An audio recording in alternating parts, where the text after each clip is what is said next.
Hey guys, how you doing? This is Jenny from Craft Test Dummies, and I'm here today because I just got in the mail, just now, like literally Walter left 15 minutes ago, the glass media mat.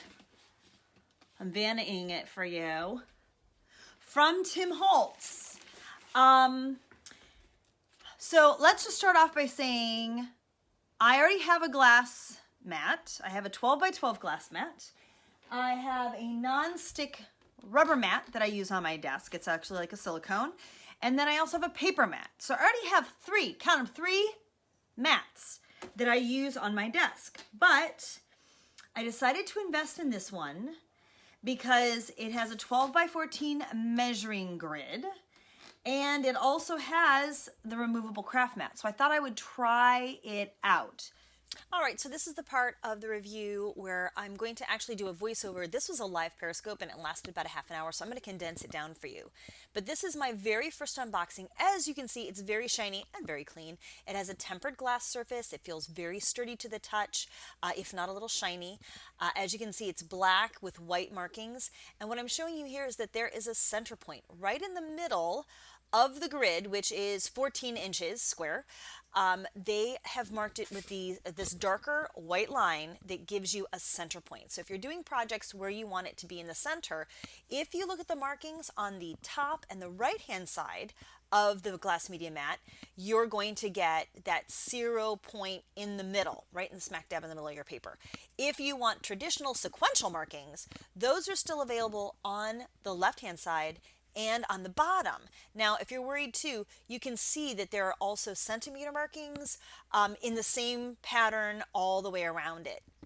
And if you like to do things with fine cutting or your X-Acto blade, you'll see that they even have the 1/4 inches marked as well. So here again, I'm showing you in the bottom.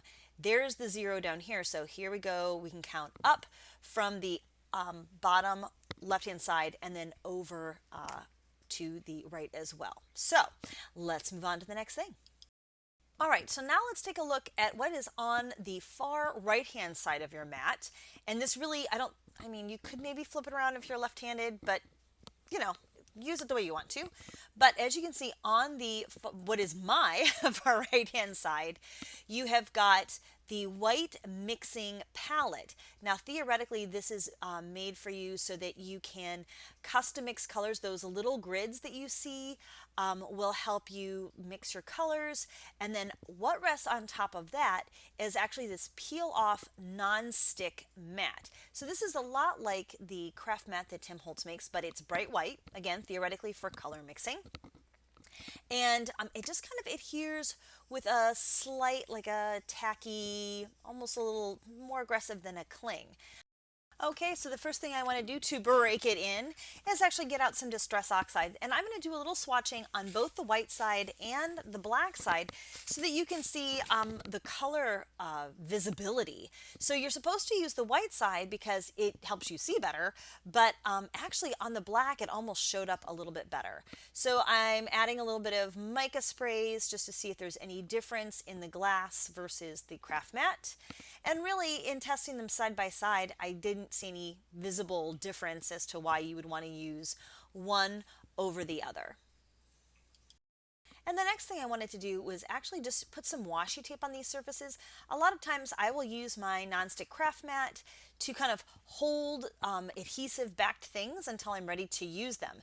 So just kind of going back and forth between the two, I kind of felt like the non-stick mat was much better for the adhesive, but the washi tape peeled up fine on both surfaces. Now in just a little bit you're going to see me doing some heat embossing, and this is where I feel like I kind of need to warn you about using this surface. It works fine, you can emboss on it, but I'm going to tell you that it gets hot. So this surface, while non-stick, is not really heat resistant. And when I embossed on the actual glass side, it retained heat for quite a while. So it took me a while to get this embossing done, but afterwards It was hot, like to the point where I think if you put your hand on it, you could burn yourself. It would certainly be painful. So I am not going to recommend the glass media mat for any kind of embossing at all. Please use a siliconized, like a heat resistant mat for that purpose. So I made quite a bit of a mess this first playtime. Almost everything wiped up pretty easily with a baby wipe. If things got a little dried on with the media mat, I went ahead and just used the side of a credit card or a little scrapey tool, and it came out pretty easily.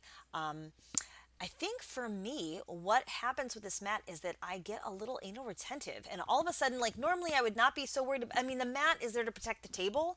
It's not there to be beautiful, but I kind of got crazy with like, oh, maybe I should try this, what is this stuff called? The hand sanitizer, which is what Tim Holtz suggested be used.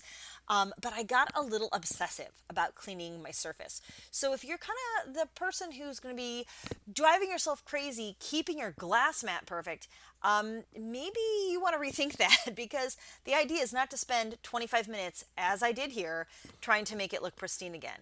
The glass mat is a surface. And it's supposed to help you with your crafting, not be a whole nother thing that you have to maintain and worry about. As you can see here too, I use the edge of my acrylic block to scrape the dried medium from that craft mat portion, which worked out pretty well. I will tell you though, it does stain. They do tell you expressly not to use alcohol inks, and I didn't, but I did use some different craft sprays, and as you can see, the Jane Davenports did stain it. But you can get a replacement mat for $70.99 each, and of course, then it'll be nice and pretty white again. So the other thing I thought I would try is just working with the glass craft mat portion and my X-Acto blade, because a lot of us do like to use a cutting blade, and a glass mat really is lovely to cut on. So as expected, my craft knife cut like butter, and it really is nice to work on. So the last thing I wanted to show you was using that color mixing palette portion. Now I don't do a whole lot of color mixing, but I thought I would just try it out in here. I smudged some of my Distress stain stamp pads onto the little squares, and then I added a little bit of sparkly water, and I just tried a little bit of kind of watercoloring there. So I'm gonna be honest, this is not like my favorite use of it. I think if you're gonna have the glass mat, you probably don't need to use it as a color mixing station too. You might want to use something with little wells for that, just because the propensity of the paper to slide over into that just is going to make it messy. As you can see, I tried to make some enamel dots too, and the same thing happened.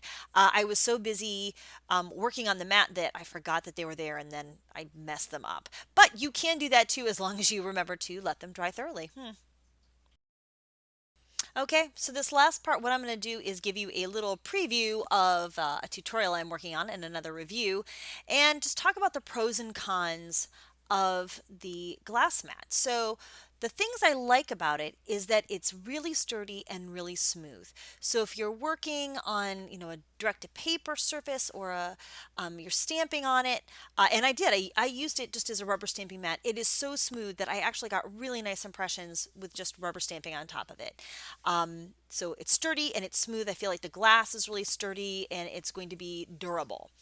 The second thing is that it's big. It's such a big mat overall that it really kind of makes you define your work surface. And I don't know about you guys, but I happen to be one of those people who ends up working in about a 10-inch square. So this kind of made my work surface bigger, even though I have a huge table, by making me keep everything off of the work surface, off of the glass media mat, so that I actually had more workspace to play with. And then the last thing is that it is a two for surface. I, of course, have many craft mats, and I have a really great glass mat. But they're two different things, and you keep going back and forth, and things kind of fall in the cracks, and it is kind of nice to have one big surface overall. And of course, I wouldn't be me if I didn't tell you about the cons. So the things I didn't like about the glass mat is that it is really heavy. This is not the kind of thing that I would be taking from room to room or carrying around in my RV. It's heavy. So once I set it on my table, I don't want to move it off of my table, even if it's not convenient there. I just move to another table myself. The other thing is that it's, big, which means that if you don't have a whole lot of space to work on, this may not be the best use of your space, because how much time do you really need to be working on a glass mat? And really the lines there don't do anything for me personally. It's just the surface. And then the last thing, which I think is really important to note, is that it's not exactly heat friendly, folks. If you want to do a lot of embossing, I do recommend that you unroll a silicone mat. Those Mod Podge ones work really good for this. And just unroll it and heat emboss on that, and then go ahead and use your mat for something else, or just use a different surface for that, because it does hold a lot of heat. There you go. There is my review and demo of the Tim Holtz glass media mat. I hope you found it helpful and or informative, and if you did, please give it a thumbs up. If you have questions, just leave me a comment. Thank you so much for watching, and have a crafty day.